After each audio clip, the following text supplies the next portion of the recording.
Om Shanti. Life में जब भी कोई बात आई, परिस्थिति आई, तो सब ने कहा मेडिटेशन करो, ध्यान लगाओ। पर करना कैसे है, ये किसी ने नहीं बताया। तो हमने अभी तक स्वयं के बारे में जाना और परमात्मा के बारे में जाना। अब बचा है उससे कनेक्शन जोड़ना। तो आज हमारा टॉपिक है राज योगा मेडिटेशन। राजयोग, राज मतलब राजा। इसको राजयोग क्यों कहा जाता है? क्योंकि ये सब योग का राजा है। इसमें सब योग समाये हुए हैं और इसके द्वारा हम अपनी कर्मेंद्रियों के मालिक बनते हैं। आंखें डिसाइड करें क्या देखना है, हम डिसाइड करें क्या बोलना है, और ये हाथ सदा देने के लिए उठे। तो राजयोग द्वारा हम इन सब के मालिक बनते हैं। हम आत्मा उस परमात्मा से कनेक्ट करते हैं, क्योंकि वो परमात्मा जो है वो सर्व गुणों और शक्तियों का सागर, और साइंस भी कहती है energy always flows from highest to lowest. तो परमात्मा से एनर्जी मेरी तरफ आएगी और मुझसे। और अब योग, योग संस्कृत के वर्ड युज से बना है, जिसका मतलब है जुड़ना। तो राज मतलब राजा, योग मतलब जुड़ना। तो हमें किससे जुड़ना है? जो हमने जाना उस परमात्मा पिता से, जो सर्व गुणों सर्व शक्तियों का सागर है। और डिफरेंट मीनिंग्स हैं योग के। किसी ने link, joint, union, meeting, remembrance, relationship, अलग अलग मीनिंग। पर योग को अगर हम समझे तो 3 लेवल पे योग है: physical, mental and spiritual. Physical, 2 चीज़ों का आपस में जुड़ना। जैसे वायर्स को कनेक्ट करें तो करंट फ्लो करेगा। चाय में चीनी डाल दे तो मीठा टेस्ट आएगा। मेंटल, जैसे मन से हम किसी को याद करते हैं। जैसे अभी आपने अपने घर वालों को याद किया, मान लो कोई बीमार है तो आपका चेहरा उदास, कोई खुश है तो आपके चेहरे पे खुशी आएगी। और स्पिरिचुअल मतलब उस परमात्मा पिता से हमें कनेक्ट करना है। और दूसरी तरफ देखें, लौकिक, अलौकिक और राजयोग। लौकिक होता है अपने घर संबंधियों को याद करना, जो हमने जाना मेंटल योग। सेकंड अलौकिक, अलौकिक माना देवी देवताओं को, धर्म पिताओं को याद करना। और राजयोग में मैं आत्मा उस परमात्म पिता को याद कर रही हूँ। अब मेडिटेशन, मेडिटेशन जो है वो लैटिन वर्ड मेडिटेरियन से बना है। उसका मतलब होता है टू हील। अब हील किसको करना है? आत्मा को। तो राजयोग मेडिटेशन एक ऐसी विधि है जिसमें मैं स्वयं की कर्मेंद्रियों की मालिक, स्वयं की मालिक बनती हूँ और अपनी आत्मा की हीलिंग करती हूँ। जो आज तक लोगों ने इतना कुछ कहा, उसने ये कहा, उसने वो कहा, मैं उन सब की हीलिंग करती हूँ। तो राजयोग में 8 प्रकार के योग समाये हुए हैं।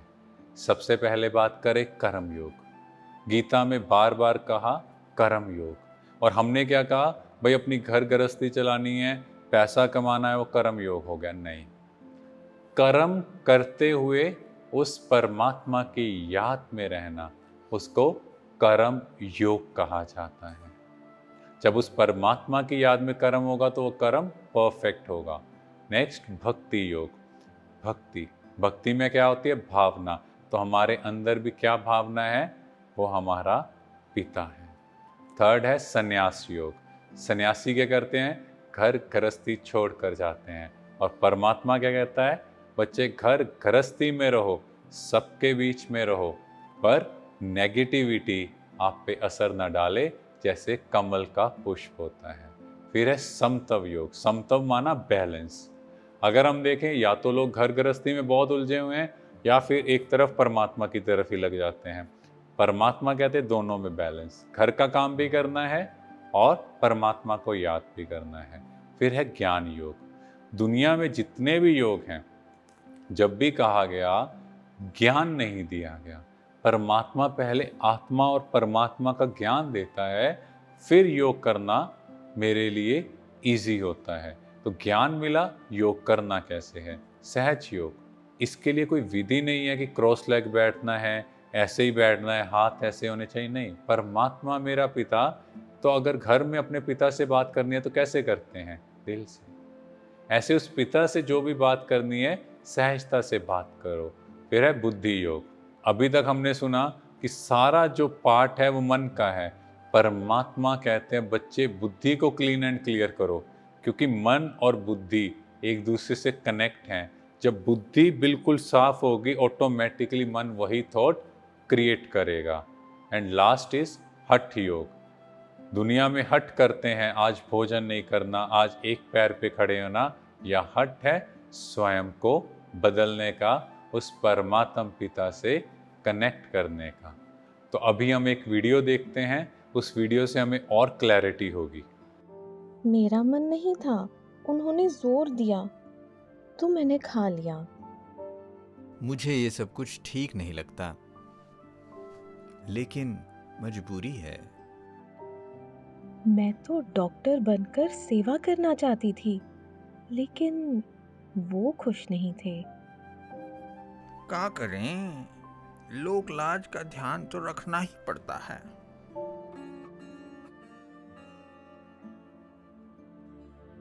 मैंने उनकी खुशी के लिए किया, इस सोच से अपनी खुशी गंवाएंगे, करते समय अपनी पूरी शक्ति नहीं लगाएंगे, उनके ऊपर एहसान जताएंगे। अब वो भी हमारी खातिर कुछ करें ये चाहेंगे, और अगर नतीजा अच्छा ना हुआ तो हम दोषी उन्हें ठहराएंगे, चाहे हम उनकी खुशी के लिए करें, चाहे हम डर से करें या मजबूरी से। करने का निर्णय सिर्फ और सिर्फ हमारा है। Never say I did it because of you. Never believe I had no choice. It's always our choice. तो अभी हमने जो वीडियो देखी, तो अब हम समझ गए होंगे कि हम लोग अपने कर्मेंद्रियों के गुलाम, अपने गुलाम हो चुके हैं। तो राजयोग का बेसिस क्या है? सबसे पहले इंट्रोडक्शन, आपको परमात्मा का परिचय मिला। अब क्या होगा? वो हमारा पिता है, तो उससे रिलेशन जुड़ गया। उससे रिलेशन जुड़ा तो पिता से क्या होगा? प्रेम होगा, और पिता का जो सब कुछ होगा वो बच्चे का होगा। तो जो बाप का वो बच्चे का हो गया, माना मुझे सब कुछ मिल गया। जैसे एक लड़की के लिए उसके माता पिता रिश्ता देखने गए, उसको फ़ोन किया कि ऐसे ऐसे फलाने भाई से तुम्हारा रिश्ता जोड़ दिया है। अब क्या होगा? उसको इंट्रोडक्शन मिली, उसके मन में हो गया ये मेरा होने वाला पति है। अब उसके मन में उनके लिए प्रेम हो गया। तो कोई भी बात आई या किसी ने कुछ कह दिया तो क्या कहेगी कि मेरे जो पति हैं वो ऐसे नहीं ऐसे करेंगे, मेरे से बहुत प्यार करेंगे। और एक दिन न्यूज़पेपर में आया कि जिस डिपार्टमेंट में उसके पति हैं उनकी सैलरी बढ़ गई। अब वो नाच रही है, गा रही है। देखो, अभी शादी नहीं हुई, फिर भी उसको क्या है, जो उसके पति का है वो मेरा है। तो ऐसे ही हम भी तो देखें कि परमात्मा मिला है तो उसकी प्राप्तियां सब मेरी, जो बाप का वो बच्चों का। तो अब राजयोग में क्या करना है? स्वयं को आत्मा देखना है, उस पिता से कनेक्ट करना है।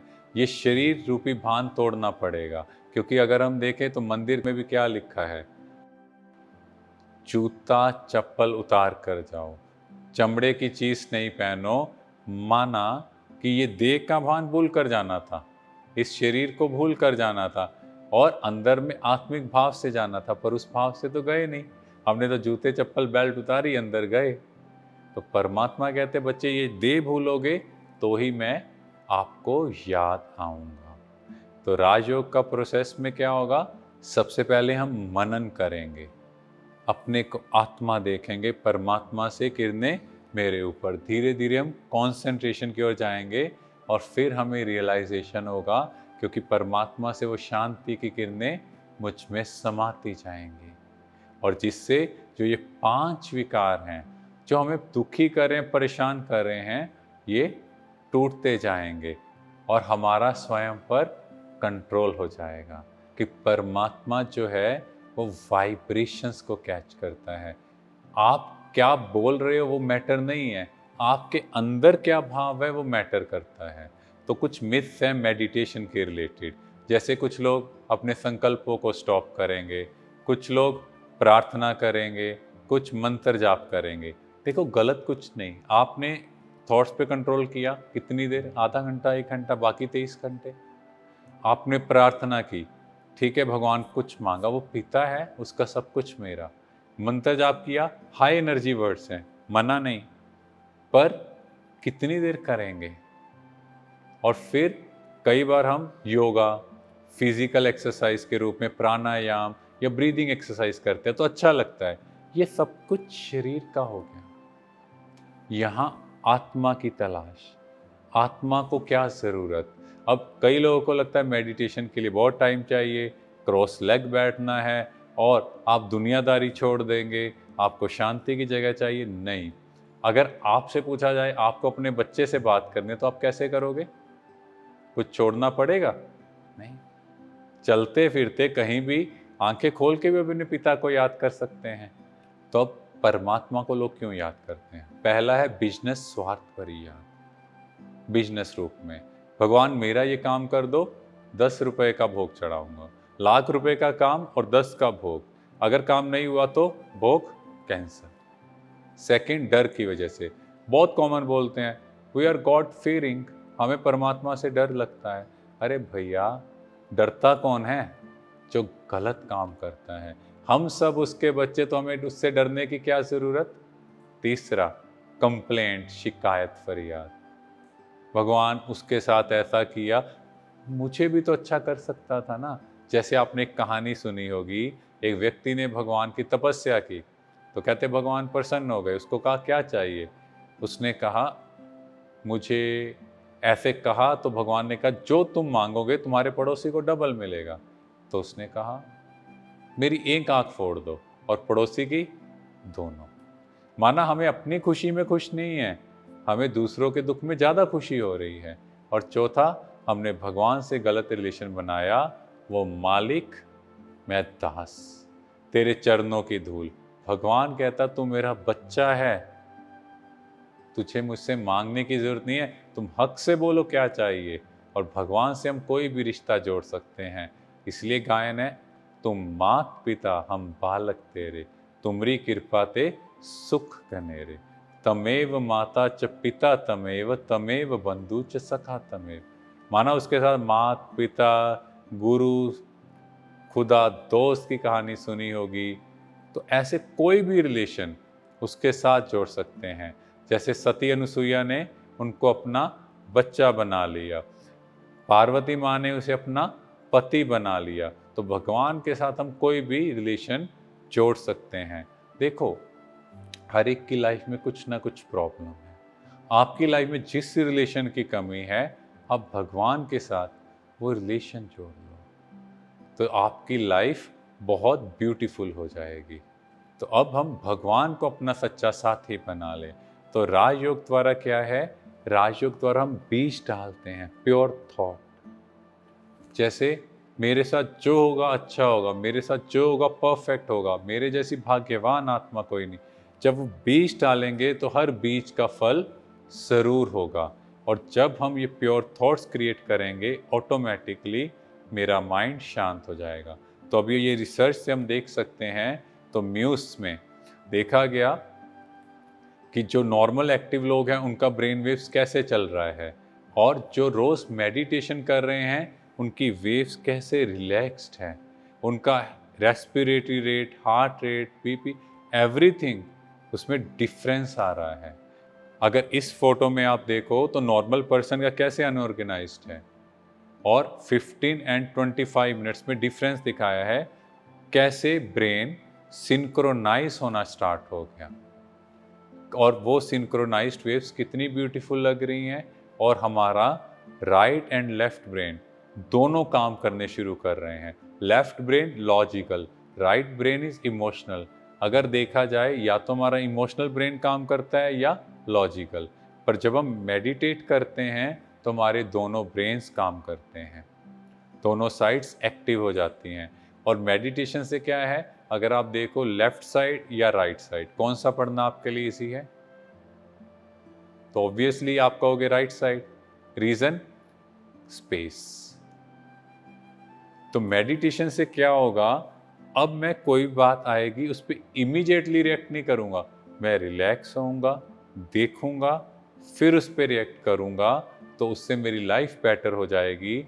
जैसे पड़ोसियों के घर में प्रॉब्लम है तो बहुत अच्छी सजेशन है, मेरे घर में प्रॉब्लम है तो हम अच्छे से सजेस्ट नहीं कर पाते। तो मेडिटेशन से मैं पूरा शांत, अब मैं उस चीज़ को समझकर उस पर डिसीजन दूंगा, तो उससे मेरी एफिशिएंसी बढ़ेगी, हर तरह की प्रॉब्लम को मैं फेस कर पाऊंगा। राजयोग का प्रैक्टिस कौन कर सकता है? किसी भी एज ग्रुप का हो, अबव 5 इयर्स, और किसी भी धर्म का हो, वो कभी भी कहीं भी ब्रह्मा कुमारी इसके सेंटर में जाके इसकी प्रैक्टिस कर सकते हैं। इसके लिए कोई धर्म कन्वर्ट नहीं करना, इसके लिए ऐसा नहीं कि इसको छोड़ना पड़ेगा, नहीं, मुझे सिर्फ खुद को बदलना है, मुझे अपनी लाइफस्टाइल चेंज करनी है, जो राजयोग द्वारा ही सीख सकते हैं। तो हु एम आई, 1 2 3 आपके हिसाब से क्या सही है? Third one, I am a soul in my body. अभी हम मेडिटेशन करेंगे, उस परमात्मा पिता से कनेक्ट करेंगे। ओम शांति। अभी हम अपने घर की तरफ चलेंगे। देखें स्वयं को, मैं चमकता सितारा, परमात्मा पिता से शांति की किरणें मुझ में समाती जा रही हैं।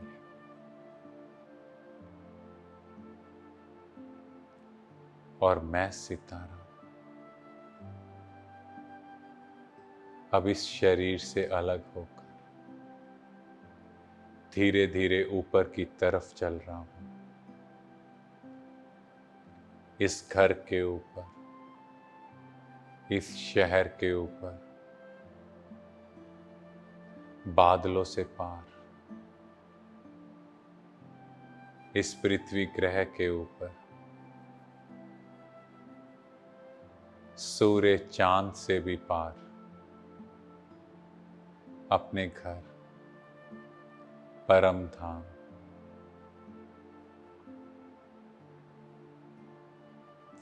सुनहरे लाल प्रकाश की दुनिया में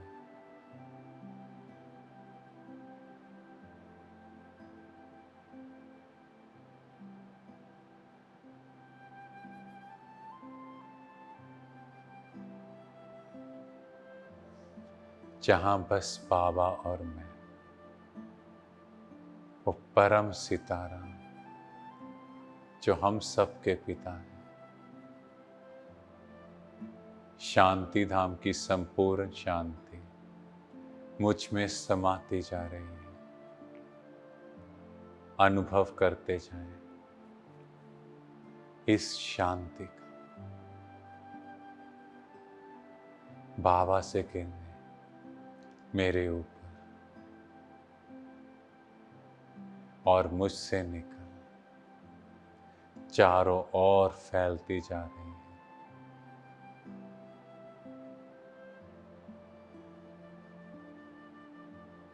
अपने मन में जो भी बात है अपने पिता से कहते हैं, क्योंकि वही मेरे असली पिता हैं, मेरे सच्चे साथी। अपने दिल की हर बात सच्चे दिल से उसे सुना दें।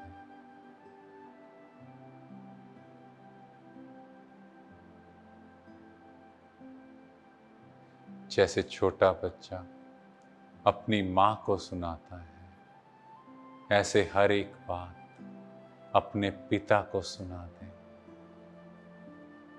और एकदम लाइट हो जाए, हल्के हो जाए।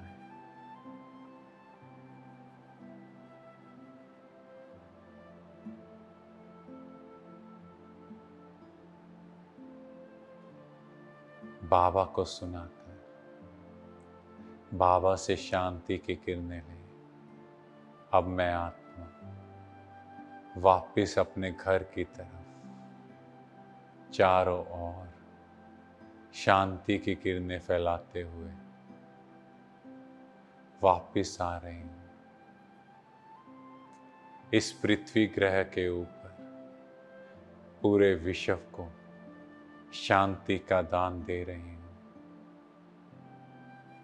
विश्व की हर आत्मा का कल्याण, हर आत्मा को शांति की प्राप्ति हो, देते जाए और रिलैक्स होते जाए।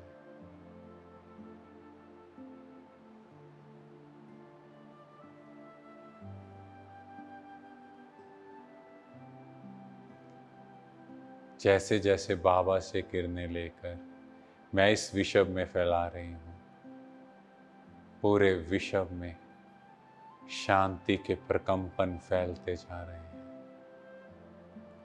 असीम शांति। और अब मैं आत्मा वापिस नीचे आ रही हूँ,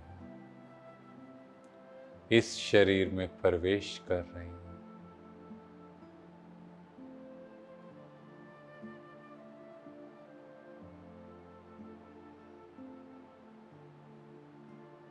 एकदम लाइट, एकदम हल्के। ओम शांति। Thank you. और अभी हम लेटर टू गॉड एक्टिविटी करेंगे। आप सबको रोज रात को सोने से पहले जो भी दिनचर्या में बातें हुई, जो भी इधर उधर किसी ने कहा, वो शिव बाबा को सच्चे दिल से लिख दो। अपनी कमी कमजोरी बता दो, जैसे छोटा बच्चा माँ को बताता है। और लेटर चाहे फेंक दो, फाड़ दो, कुछ भी करो, पर अपने अंदर की सारी कमी कमजोरियां अपने पिता को सुना के एकदम रिलैक्स हो जाओ। इससे आप देखोगे आपकी नींद की क्वालिटी बहुत अच्छी हो जाएगी। और कल हम जानेंगे सृष्टि चक्र के बारे में कि हमारे कितने जन्म हुए और ये सृष्टि कितनी पुरानी है और कब से हम इसमें रोल प्ले कर रहे हैं। ओम शांति।